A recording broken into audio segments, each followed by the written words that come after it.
Okay, friends, now we get to move to our side to do some strengthening exercises, and then we're going to be doing stretches and sitting.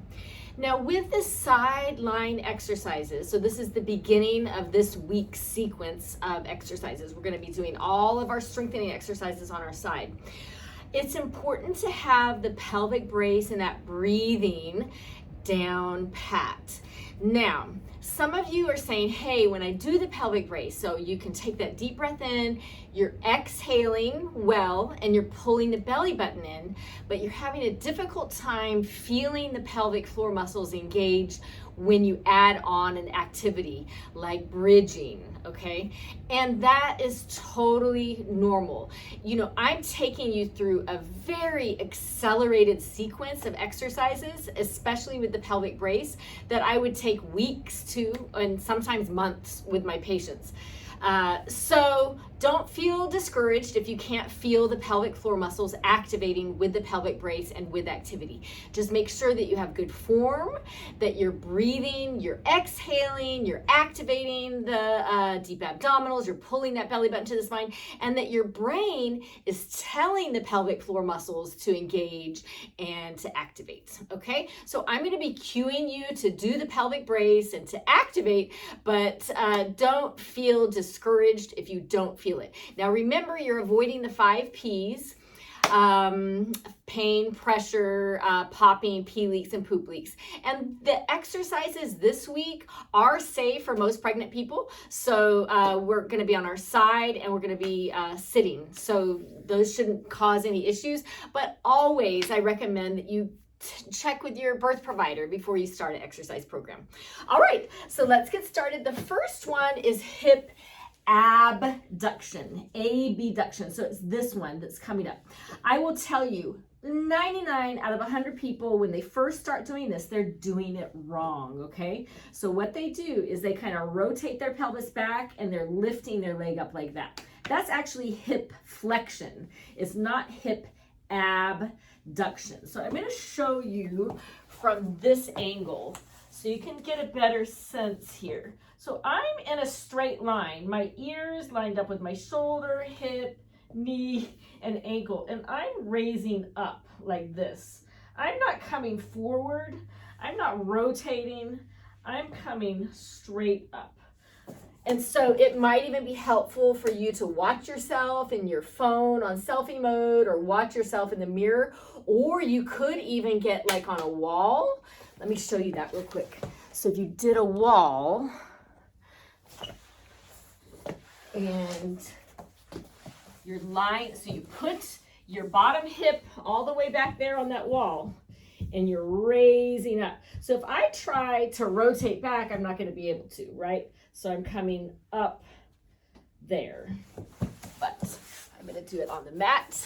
So also, if you notice, finally my basement is no longer cold because we have a fire and the gas leak was fixed. Okay, so we're going to do 10 repetitions and you'll take a deep breath in, exhale, activate, engage, and bring it down. Deep breath in, exhale, activate, engage, and 2. Breathe in, exhale, activate, engage, 3. Deep breath in, exhale, activate, engage, 4. Deep breath in, exhale, activate, engage, 5. And you see how much motion is happening. So it's not this. If you're here, it's wrong, okay? Deep breath in, exhale, activate, engage, 6. And you also don't see a bunch of movement happening in my pelvis or my trunk. This is still. Everything is happening here at my hip. Okay, breathe in, exhale, activate, engage. Woo, 7. You should feel this in this side hip here. Deep breath in, exhale, activate, engage, 8. And I am pointing my toe. You don't have to, but that's kind of looks good and it helps to control things. Deep breath in, exhale, activate, engage, 9. Deep breath in, exhale, activate, engage, and 10. Okay, now let's flip sides and we'll do it on the opposite side. Bottom leg is bent, top leg is straight. It's in line, ear, shoulder, hip, knee, ankle. Okay, deep breath in, exhale, activate, engage. 1. Exhale, activate, engage. 2. Exhale, activate, engage. 3. Exhale, activate, engage. You're pulling that belly button to the spine. You're lifting the pelvic floor up and in, and that's 4. Deep breath in, exhale, activate, engage. And 5. Deep breath in, exhale, activate, engage. And 6. Breathe in, exhale, activate, engage. And 7. Breathe in, exhale, activate, engage. 8. Breathe in, exhale, activate, engage. 9. You should be feeling those muscles, the glutes, the side glutes, and the back glutes. 1 more. Breathe in, exhale, activate, engage. And 10. Okay, bravo. Now we're going to do a seated piriformis stretch. When I first started this, I just have to tell you, I've come a long ways in being able to wear like a sports bra and just leggings and doing this in front of people. When I first started myPFM, it was with stock photos and custom animations that I had made, and I paid someone to do a voiceover for the video. I didn't want my picture, I didn't want my video, I didn't even want my voice on it. I just kind of wanted to be behind the scenes and not share my story. But I'm out there now, and I hope that it's helpful. And I hope that it's helpful to be able to see what my body is doing here. And that's why I'm dressed like this. All right. So we're going to do a seated piriformis stretch. What this is, one leg is out straight. The other leg, we're going to cross it across the thigh. So remember last week we did the piriformis stretch lying down. Today we're doing the piriformis stretch seated. The piriformis is a muscle back here in your hip and your glute area that helps to rotate the hip. And it's a problematic muscle for a lot of people. So you cross it over. Now if you're here and you're feeling a stretch, fine.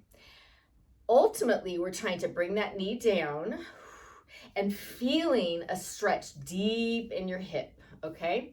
So we're gonna hold it 30 seconds approximately. I don't have a timer going, so I'm kind of winging the time. Breathing, relaxing, just letting go. What I find, because I'm a very flexible person, is that it helps me to actually kind of rotate my body towards the opposite hip from the one that I'm stretching. It helps me to get a better stretch. And I'm using this hand to kind of press down and out. And I can feel that deep in my hip and a little bit in the back of my glute there, back of my bottom. Remember, it's important to keep breathing. So many times we hold our breath, especially when stretching or doing something hard. Now flip sides, and you're gonna cross that leg over the thigh, and with your hand, we're gently pressing down. And I'm gonna take it a step further and do some of my trunk rotation and really get that hip down there. So if you feel more of a stretch with this piriformis stretch, then I would encourage you to add this one to your program. If you felt more of a stretch with the one lying on your back last week, then I would add that one. So it really depends on your body and what feels good to you. So breathing, relaxing. Yes, get it. And I can't say that there isn't, you're going to feel the stretch. It shouldn't be like a sharp shooting pain. So it's maybe not the most comfortable feeling in the world, but it's a stretch feeling, not a pain feeling. Okay. So we did our one stretching and our one strengthening exercise for today. I encourage you, please share this and please tell me who you shared it with, whether it be in the comments or direct message or email. I don't care. I just love to hear all of the comments of who you're sharing pelvic health with. And remember, you could be the message of hope and help and change somebody else's life. Thank you. Bye-bye.